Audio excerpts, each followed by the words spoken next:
I dropped you off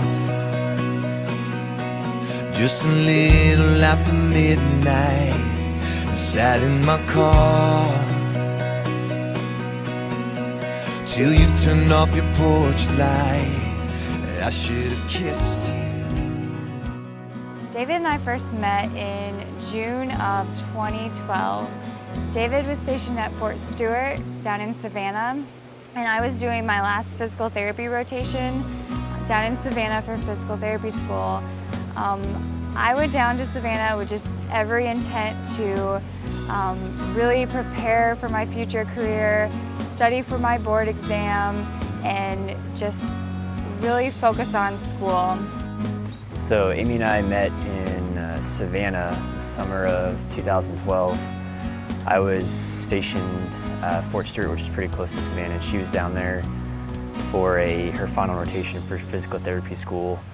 I moved down there on June 1st, and I think I met David on maybe June 6th, and kind of all those plans went out the window.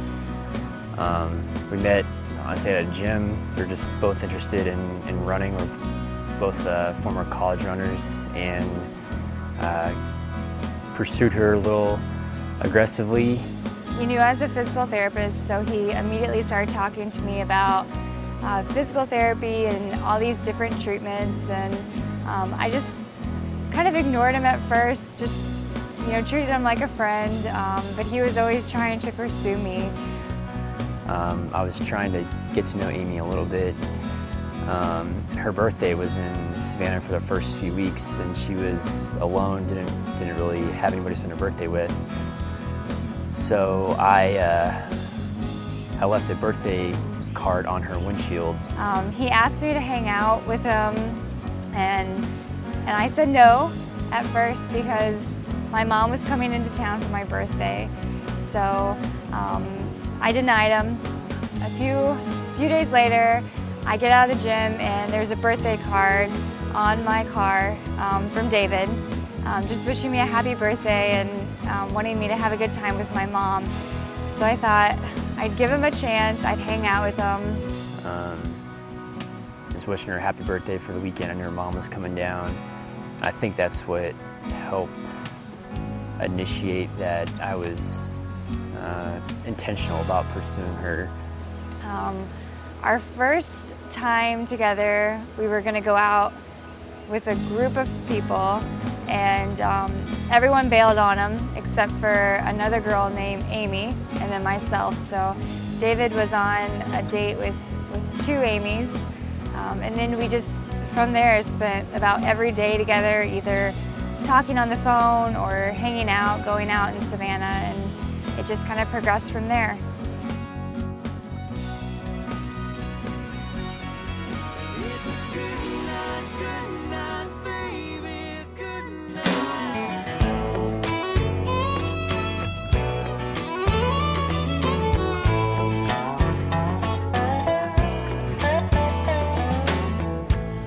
Skies don't seem so. David and I have been together for about 2 years.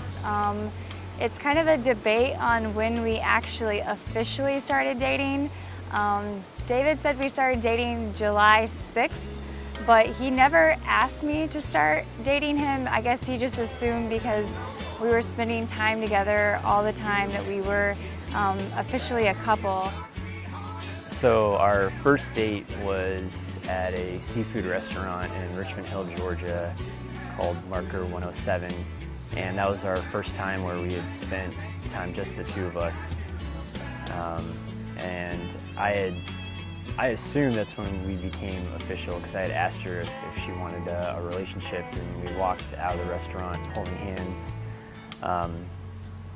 But according to her, it wasn't official until I asked her to be my girlfriend a few weeks later when we went up to Charleston. So that's sort of an inside joke with us.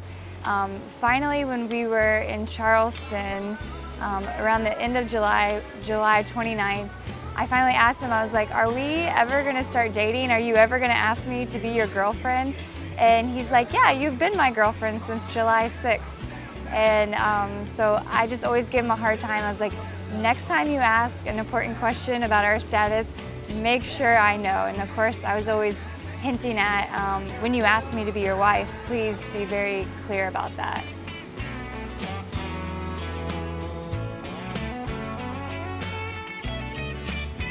Girl, if you ever get to guessing if I'm thinking about you. I think one of David's most attractive qualities is his smile and just his inability to hide any emotion.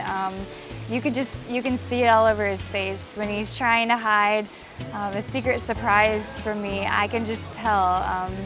He grins and he blushes and he gets all embarrassed, and it's just really, really cute. Well, one of the most attractive qualities that I like about Amy is she's got a very amazing smile, and it just lights up when she's laughing and happy. And personality-wise, she is unpredictable, and I'm a very structured person, and she adds a little unpredictability to our lives and keeps me on my toes. But I've also noticed professionally and personally, she's very, very caring and detail-oriented, and really cares about the people in her life. And she's also very fun-loving, and she's a very good balance to my sometimes too rigid, too structured lifestyle.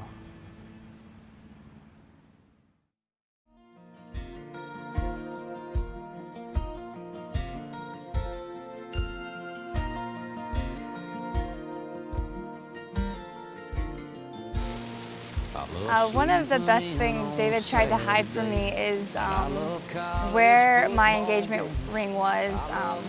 We were on our way to Asheville, North Carolina, and as soon as we get in the car to leave, the first thing David says is, "Don't go through the front pocket of my backpack."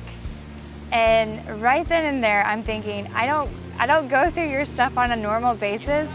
I know there's something in there. I know we're going on this big trip, and we've been talking about getting engaged and getting married and moving in together, so I'm fairly convinced there was a ring in that front pocket of his backpack. So the way I proposed, I had picked out a ring in St. Louis when I was stationed in Missouri, and Amy was actually with me that weekend, but she didn't know I had picked out a ring because we had met in St. Louis for my birthday, and I had planned to propose the whole time on our planned trip as I was coming down here. I was kind of convinced he was going to propose on the night that we had reservations at the Grove Park Inn at their Sunset Terrace restaurant, and we had reservations right at Sunset. So that's when I was thinking he was going to propose. It's about 2 weeks before I called her parents and asked for permission, and knew that was important to her, that I got her mom and dad's and her sister's permission to propose. I initially planned to propose on the second or third night of our trip, because I had dinner reservations at a really nice restaurant that we were at the hotel we were staying at. But on the first real day of the trip, I kept the ring in my pocket. It was a kind of a rainy day, and we were hiking around in the gardens, and we were trying to find this bass pond. I had on these sandals, and I was kind of slowly trotting behind David. He was walking really fast, and he was really quiet and just very focused.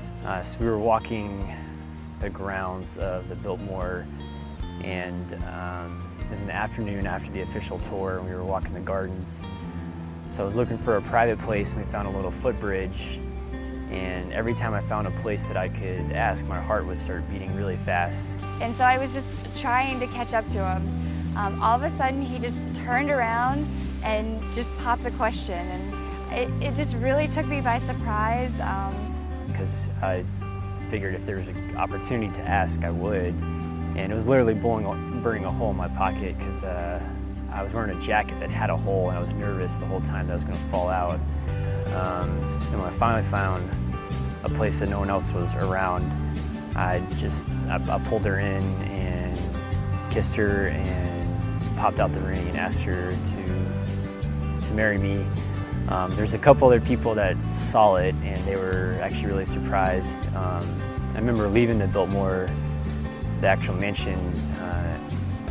Amy couldn't walk straight. She was really happy, crying a little bit, and staring at the ring the whole time. I guess I found out afterwards that David was walking around the gardens trying to find this perfect spot to propose. Of course I said yes right away, and I started crying, and I was just so excited. And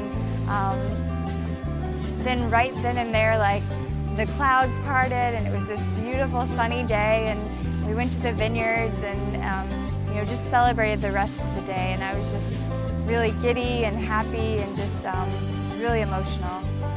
I was definitely a little nervous because I'm sort of a hopeless romantic, and I wanted to make it right. Wasn't sure if I wanted to do the whole dinner thing, and I was asking a couple of my buddies how they had proposed. So I tried to do something a little unique and somewhat private for us, and I knew she really liked the Biltmore and the gardens. And I guess it was just a reflex where you could feel my heart beating through my chest. Pretty sure I knew she was going to say yes, but still, it's such a big thing and so important to her to get it right that I wanted to make sure that you would remember it. I'm interested to see what she has to say about it.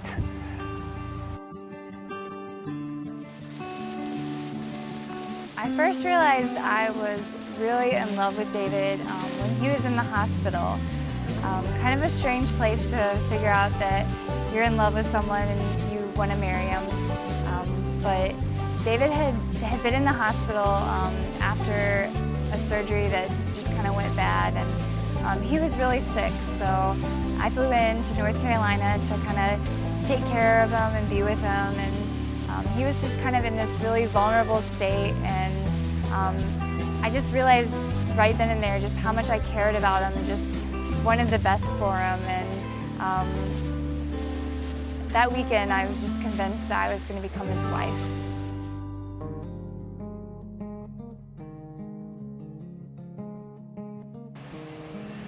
So a few months after we had started dating, I actually had to have emergency surgery. I was in North Carolina after my first surgery, and Amy was coming to visit me.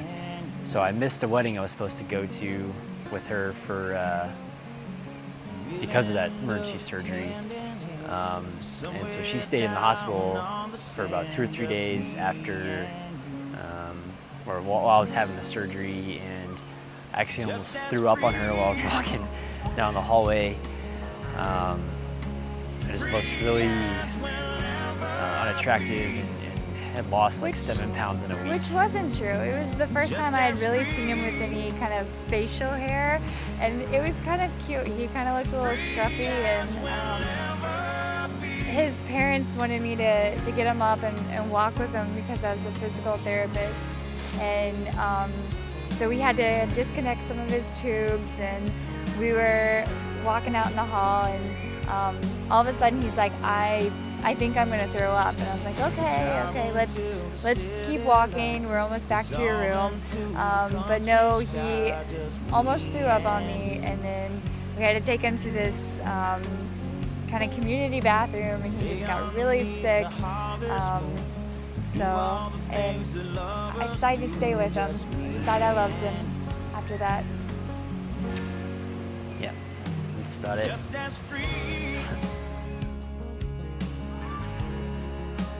So after the wedding and doing life together, I hope that we can grow spiritually and emotionally closer to one another, and have a great family, and live life to the fullest as we can. I picture David and I's life just kind of really up in the air right now with the Army. I bet he'll be in for the whole 20 years, even though he says he won't. Maybe move around a couple times, depending on where the Army sends us, and just trying to be a good example and be a good influence on those around us. We'll see. I know we haven't really settled on how many kids we want. I always say I want 4 kids. He always says he wants 2, so I guess we'll see how many kids we have. We are very convinced, though, that we will have a golden retriever or 2. That's one thing that we're for sure upon, and we definitely want to end up in the South, probably around the Nashville area. But definitely want to have our family grow and spend time with those who really care to, those who really mean a lot to us, whether they're friends and family.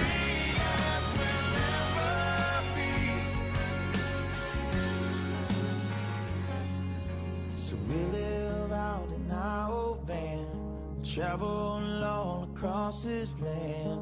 Me